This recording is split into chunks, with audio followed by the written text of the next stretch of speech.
Olá pessoal, meu nome é Vitor Cavenaghi, eu sou médico, psiquiatra. Hoje eu quero conversar com vocês sobre um tema que vem ganhando evidência nos últimos anos, que é chamado de anedonia. Tá? Alguns pacientes inclusive chegam no consultório hoje apontando para mim que tem anedonia, né? Uma condição que, enfim, talvez alguns anos atrás não fosse, ou pelo menos eu não via as pessoas chegando com essa queixa no consultório, mas que vem acontecendo. Que é essa palavra estranha, né, que para alguns podem estar familiarizados, outros não, né? É uma palavra que ela deriva do francês lá do início do século XIX, tá? Que significa, se a gente for fazer a tradução, significava lá no francês, né, mas ausência de prazer, tá? E essa ausência de prazer que foi descrita em alguns pacientes lá naquele período, né, ela foi incorporada com o passar dos anos nos critérios diagnósticos de depressão. Hoje ela é um dos sintomas centrais da depressão, tá? Assim como a tristeza, né, o humor deprimido, a anedonia também é um sintoma central da depressão.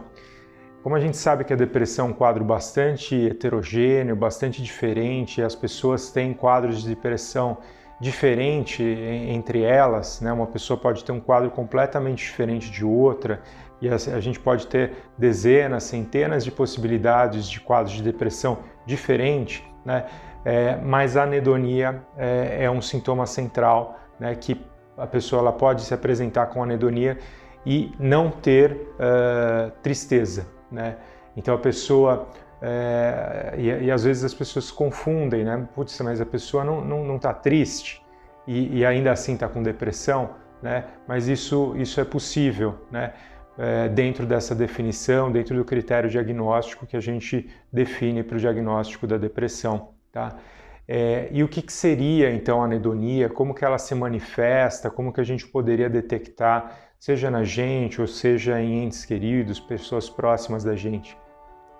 Bom, esse termo que inicialmente foi definido como ausência de prazer, com o passar dos anos ele foi evoluindo para uma coisa, para um conceito um pouco mais amplo, tá?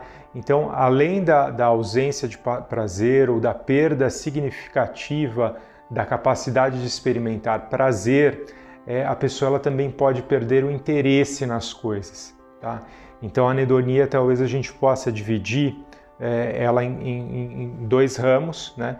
Um que seria a perda ou a diminuição do prazer e no outro polo a gente teria a diminuição ou a perda do interesse, tá, nas coisas. Então uma pessoa que, por exemplo, se interessava por futebol, né, se interessava por assistir filmes, né, por sair, por estar com os amigos e aos poucos essa coisa, esses interesses eles vão diminuindo, então a pessoa para de acompanhar o futebol, não tem mais interesse em estar com os amigos, não tem mais vontade de estar com os amigos, né? Essa pode ser uma manifestação da anedonia que, enfim, pode estar dentro do quadro de depressão, tá? Uma outra coisa, às vezes a pessoa pode até manter o interesse, né? A pessoa continua indo assistir o futebol, continua indo jogar futebol, continua saindo com os amigos, mas essas atividades elas não geram o mesmo prazer que geravam anteriormente. Então a pessoa deixa de curtir essas situações. Então isso também poderia ser chamado de anedonia, né? Mesmo que a pessoa mantenha o interesse nessas coisas, tá? E uma outra coisa, né? Voltando um pouco atrás, a pessoa pode não ter o interesse, mas ela vai, né? As pessoas forçam ela, chamam ela para se reunir, levam ela para ver o futebol, para jogar, e a pessoa consegue curtir, né? Mas ela não tem mais o mesmo interesse que tinha. Essa pessoa também pode ter anedonia, né? Ou a pessoa pode ter os dois polos da anedonia, pode não ter o interesse e pode também não conseguir mais aproveitar aquela situação, não sentir prazer como ela sentia antes, tá? Então, dentro da própria anedonia a gente tem manifestações diferentes, né, de um mesmo sintoma que a gente chamaria, né? A anedonia, como eu falei, ela é um sintoma central da depressão, tá? Então ela junto com um conjunto de sintomas, né, com outros sintomas, a gente pode estar diante de um quadro de depressão, né, como por exemplo a tristeza, prejuízo em concentração, né, pensamentos negativos, de culpa, né, mas a anedonia ela também pode estar presente em outras condições, né, por exemplo, transtornos alimentares, autismo, esquizofrenia.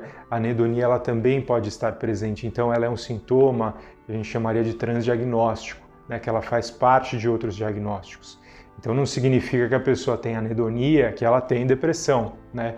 Isso precisa ser investigado, precisa ser avaliado por um médico que tenha a capacidade de realizar esse tipo de discernimento, fazer investigações clínicas para saber se essa condição ela faz parte de um quadro depressivo, faz parte de algum outro quadro psiquiátrico ou eventualmente se faz parte de um quadro sistêmico mais geral, tá bom? Eu espero ter sido claro para vocês conversando sobre isso.